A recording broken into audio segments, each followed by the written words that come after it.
Hey everybody, this is Lance with Let's Be Serious Seriously, and today we're going to get real serious about wokeness and why you don't like it. Now, let me stop right there, because this isn't me going on for about 10-15 minutes preaching to you why you're wrong about how you feel about woke games, or to tell you how you should think, or even tell you what to feel about these woke games. And on the offshoot that you're someone who likes woke games, maybe I can help you understand why so many people do not like woke games. But first, let me elaborate on what woke is.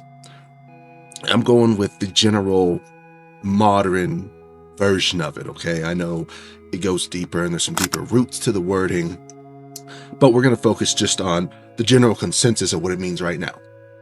And just because I need an agreed on source, I'm going to use Merriam-Webster, the definition of their U.S. slang for the word, which states, aware of and actively attentive to important societal facts and issues, especially issues of racial and social justice. And we're going to use that definition, springboard off of it, into, the turbulent ocean that is the woke topic. Because that definition of Merriam-Webster is a little misleading.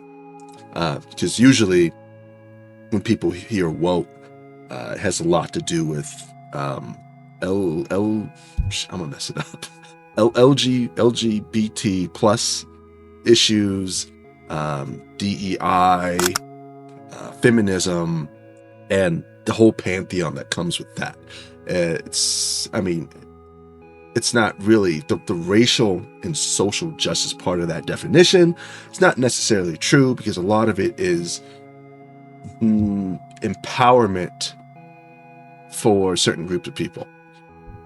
Me personally, I would argue that the racial component probably should not be in the definition for woke. But we aren't here to get my take on it. We're here to understand why it's disliked so much. So since I already mentioned the racial aspect of this whole woke thing, let's address that first. What they call DEI. And this stands for diversity, equity, and inclusion. And I'm not even going to bother with the definition of this, at least not the proper definition.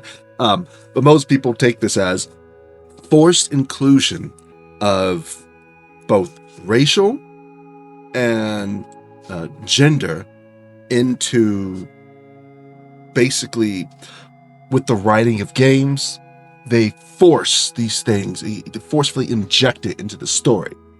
A decent example, let me give two.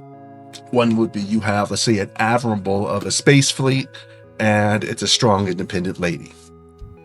The second one's real easy, because we have Assassin's Creed Shadows, where he had Yasuke, and he was the main character for it, and they portrayed him as a black samurai. And I am going to inject a little bit of my own opinion here, because I personally believe these two examples are different. They're not even in the same category. But because we put it all under the DEI umbrella, it really muddies the line. A woman being an admiral of a hardcore space fleet of, a real gritty science fiction war game is not the same as a African being portrayed as a samurai. Because one, gender is not the same as race. And two, this one kind of mirrors the first sentiment, but a woman assuming the role, a traditional male role, is not the same as, I guess, what we can probably call cultural appropriation and the Assassin's Creed Shadow example. But let's break down a little bit why you might feel slighted by both these examples in equal ways. Not saying you do. This is an issue for a lot of people, or some people, and why they are conflated and put together in the same category. And it has a lot to do with writers taking the definition of woke and DEI and all that, and putting it all in the same toolbox. Like when I read off the Merriam-Webster dictionary definition of woke and how I kind of disagreed with it, they pushed for all these things and put under the same umbrella. And so now many people associate all these things with each other. So now when you see, let's say, a black samurai, you feel a way. You feel the same way as when you see a female soldier or admiral, or a female taking on 10 guys at once. So do me a favor. I want you to think about my example with the female admiral, and think about how you feel with that example. How does it make you feel? Does it make you angry? Does it make you frustrated? Does it make you roll your eyes? Does it make you happy or proud? Or what do you feel about it? And now think about the example of Yasuke for in Assassin's Creed Shadow. How does that make you feel? Now, once you got your feelings down, ask yourself, why do you feel that way about it? And once you get that answer, I want you to go underneath that answer and look at the foundation of it. And likely, you're going to be in one of these two camps. You're either going to be in the camp where you were told to feel that way, and if that's the case, you wouldn't really be aware that you were told, okay? But think about the media you consume and the people you talk to. How many of them feel the same way you do, and how many of them encourage that sort of thinking and feeling about these two examples? Most likely, if you were to disagree with them, they'd be very angry. And they've been telling you for a long time, you need to feel this way about it, or you are this kind of person. Right? In the second camp, you have a personal vendetta. You have may have been slighted by certain people in either of these groups, and they may have believed the opposite of what you have. You might be the only one in your area who thinks the way you do, and everyone shuns you for it. But these two camps have something in common. Both of them are tired of being force-fed an agenda, right? Wherever you fall on, either camp, whether you're for or against it, either of you are tired of being force-fed something. You're being told over and over and over again, this is how it is, this is how it has to be, and you are sick of it. Because let's be honest, we have a plethora of media involving both strong female characters and, let's say black characters in games and movies that are well written and are universally accepted. But remember when I said these two examples are not the same, okay?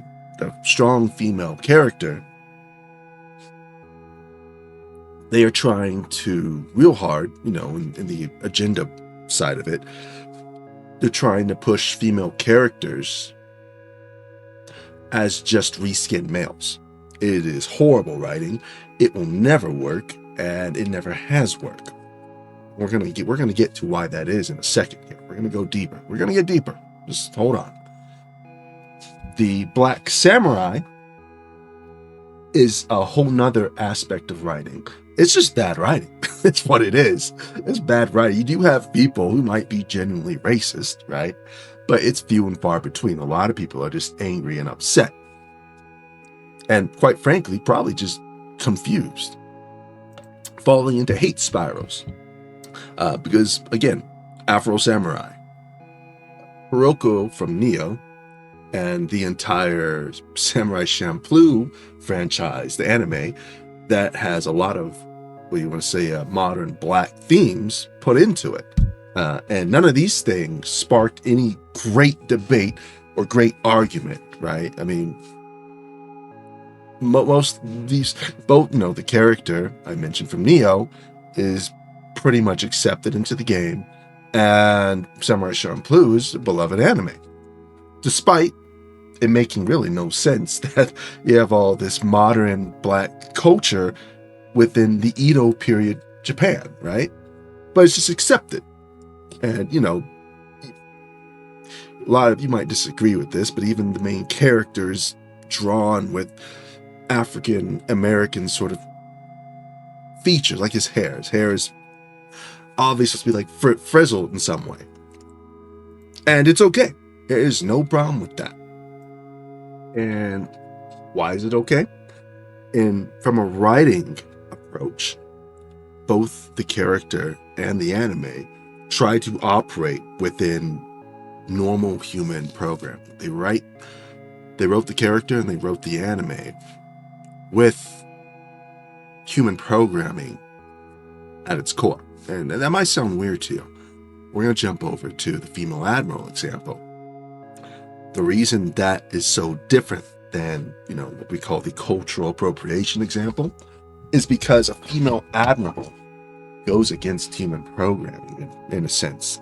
And that's because most of us, you say most men, even, most women living life don't see women taking on those roles. And if you do see one, usually there's some shenanigans going on behind it.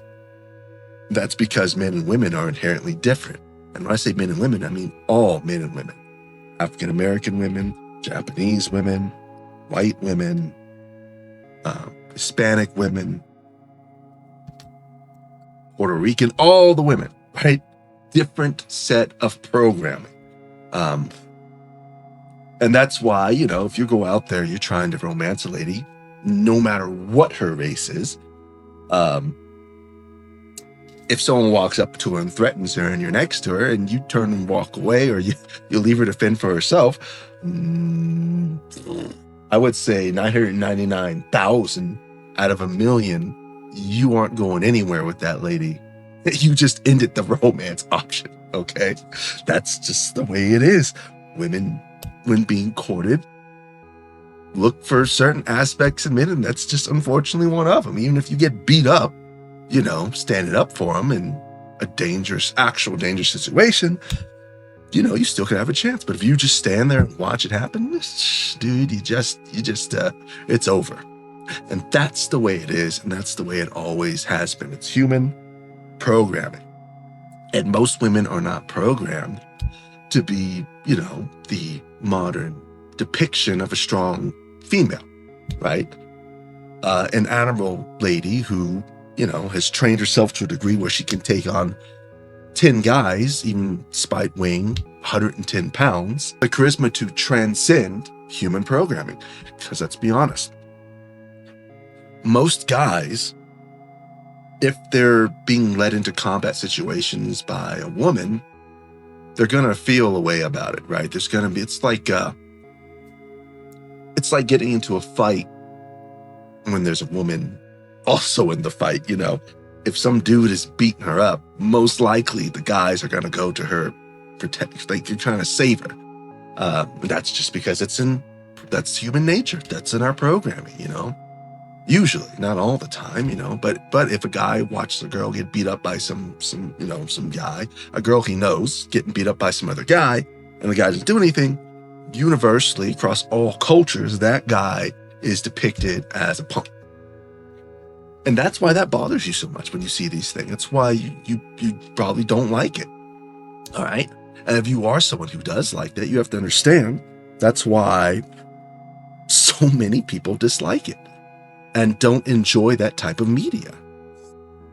Now, this isn't a video talking about why you do like it. I think that's a whole nother topic, and I'm not going to get into that here. But just know, try to open your mind. If you are someone who does like this sort of thing, open your mind. It makes sense. And it's wrong to tell them, yeah, go against your human programming and enjoy this piece of media. Enjoy this female admiral putting down the male protagonist, right? Again and again and again and again, even though you, the player, are supposed to identify as the male protagonist. Who wants to do that? Guys don't like that in real life when they're put down by women. Versus the Yasuke example, a black warrior is not outside of human programming, right? A male black warrior is not outside of programming. I've heard a lot of arguments about the whole Yasuke thing outside of the game's quality itself, all the historical arguments of it. We're not even going to get into that, right? I believe the majority of people have a problem with the Yasuke thing because they have a problem with everything else underneath its umbrella. If it wasn't for the whole umbrella, DEI, woke, all that, wasn't for that being pushed as much as it is, I think the Yasuke or Assassin's Creed Shadow would have just went down gaming history as a really bad game with really bad writing. So again, historically, we've had many popular and African American protagonists in games. It's only of late, the last 10 years or so, it's become an issue because it's being rolled in with everything else. And that leads us to our next it shouldn't be more controversial, but it is. The LGBTQ plus representation in modern gaming.